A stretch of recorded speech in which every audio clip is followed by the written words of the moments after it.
About 10 years ago, I, with some of the other researchers, looked at the relationship between wealth and luxury. And what we found, going back to about 1995, if you can't see this, is if you look at how luxury grew over the 5-year period, as everyone kind of recognizes it, it went in a nice straight line up. I've changed the axis here, so we're both luxury and wealth are starting at the same point. But if you look at what wealth did over that same period, you see that brown line, same thing.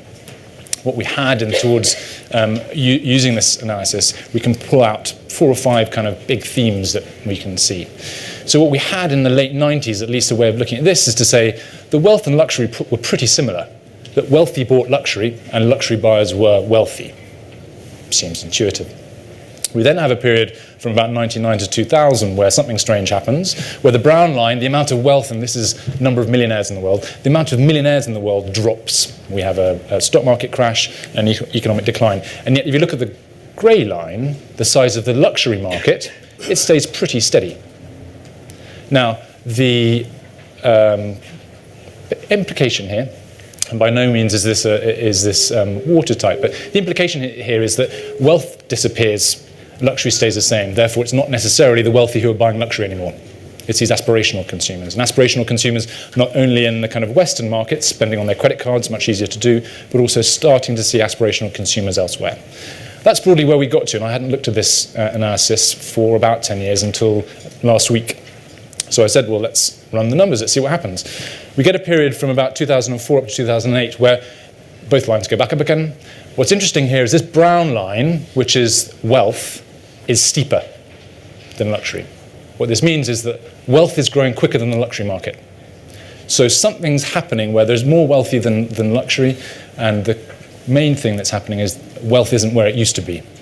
And if you look back here, in 1998, about 80% of millionaires were based in the West, and by West I mean Western Europe and North America. 80%. Only 10 years later, the proportion of millionaires based in North America and Western Europe drops to 62%. So we've got something happening here where wealth is a pretty dynamic and fast-moving characteristic, and it's moving, or it wasn't during that period at least, it's moving faster than luxury.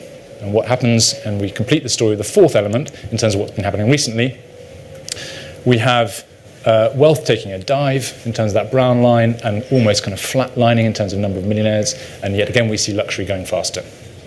And this is it.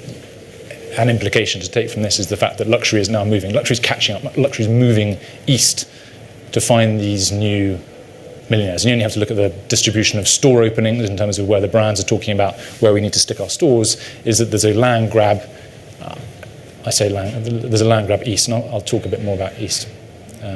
Now, there are lots of peaks and troughs for those that are interested in terms of what happened here in the perfect storm of SARS and September the 11th and the wealth crash. We've obviously got the big wealth crash and post-2008 and a kind of re-evaluation of luxury. But just by looking at these two dynamics, I think we can see some different stories arrive here, that there is a relationship between wealth and luxury.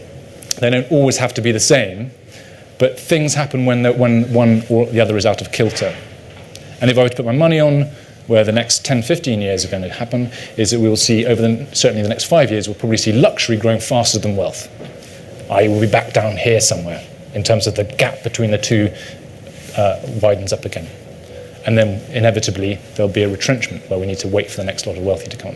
So the way of looking at this in terms of where we've come from are the different stories between wealth and luxury, and taking it forward into the future, it's still obviously a very positive story for luxury because everything is growing and there's a catch-up. There's this grey line of luxury is moving much steeper, moving much faster than the brown line. And I suspect that will continue, at least for the short term.